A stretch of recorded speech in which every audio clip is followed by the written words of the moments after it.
Hey Boyd, how you doing? So, I'm meant to try to get a little bit more into my backlog lately, but just haven't had a chance or just been a little tired. But I'm still at least trying to not add to it by getting these one-a-days in. So, for my 31 days, day, what was it, 9 today? Well, the clock's ticked over to 10, but yeah, so 9. Well, I watched a movie that's been very near and dear to my heart. One that I watched with my friends. We got really big into it back when it first came out, and that was The Ring. Still holds the title holder for one of the scariest openings in a film. There's a few others that are definitely up there also, but this one really does hit pretty hard. The Ring is definitely this was 2001, so I was in high school at the time. So yeah, this one got me back then. Watching it now, it doesn't as much, but then it really scared me and got me to look into J horror. This was, I believe, the film that really launched the J horror boom. It was, I believe, the first of the remakes.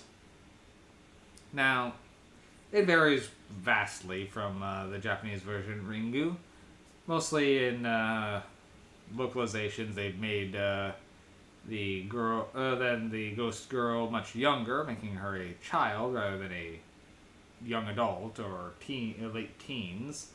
And they took out a lot of the psychic element, leaving just, in this case, Samara as psychic, while in Ringu, the ex-husband character was also psychic, as well as Samara's, or Sadako's, mother.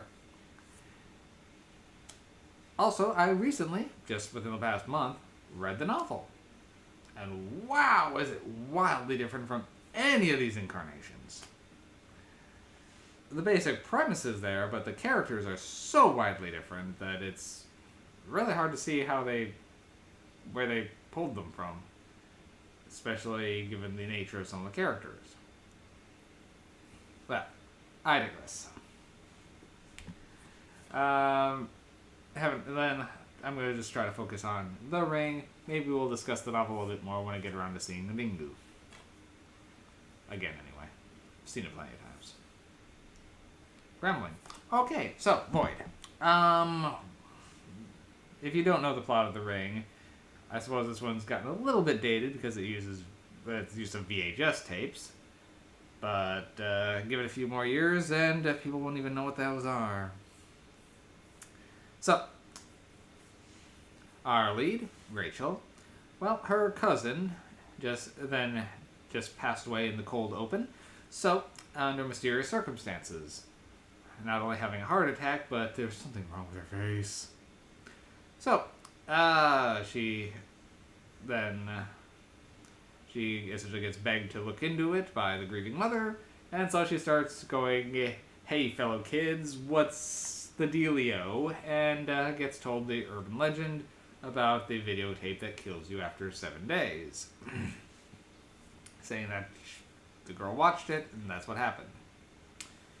Well, she starts investigating, finds out that all her friends also die, then all of the then all of her niece's friends just passed away at the same time, so there are 4 deaths simultaneously at 10 o'clock, exactly a week after they watched this tape.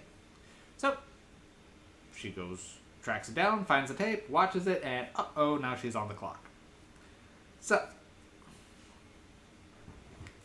another major difference from the tape actually would tell you exactly how to break the curse. However, the kids, just being kids, taped over that part, so well, so they had to do a lot more investigation. In this one, they just don't even tell you, make you do the legwork. Well, Rachel is also looking after her young son, Aiden, who is the most functional adults that are less together than this kid. And also her ex-husband, Noah, who is big into videotape, so he's helping her analyze things, and they begin there.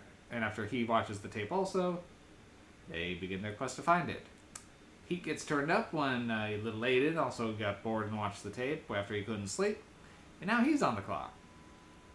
Also along the way, several images from the tape are manifesting in reality, and they're seeing images of a scary little girl with long black hair covering her face. I guess that's dripping wet.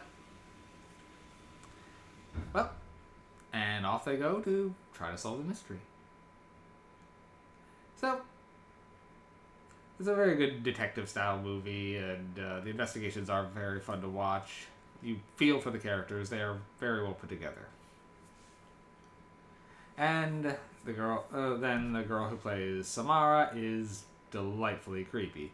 I was actually just looking up her, Dave Chase, which I found out that she actually voiced Lilo in Lilo and Stitch, and Chihiro in Spirited Away. So, you know, she's got some range there.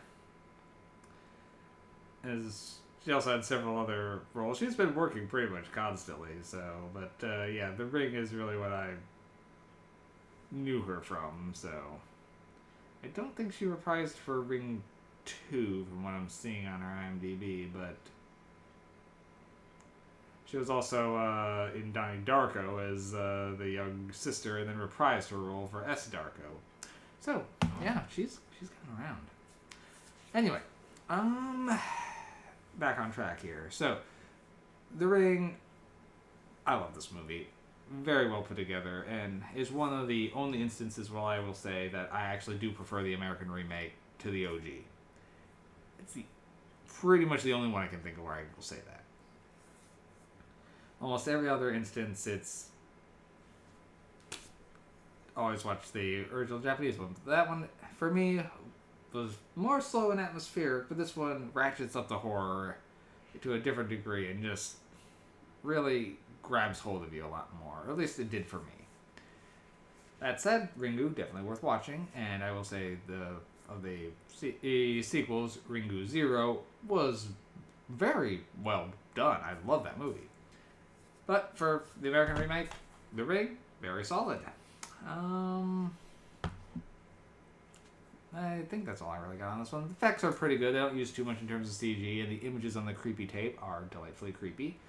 The makeup for Samara is pretty well done. They don't overplay anything too much. Yeah, just solid movie. I'm not going to give this one like a perfect 10 because, you know, it does have its flaws. Mostly its length is a long one, and some horse stuff is a little, that they added in this from the other, to differentiate it from the other ones, was a little odd. But, yeah, I'd give this one like we'll say 9 MacGuffins. It's a 9. It's very good. Yeah, definitely worth watching. For PG-13 horrors, this one's one of the few ones that is legitimately scary. And even today, it still had some good tension. Wow. See you later.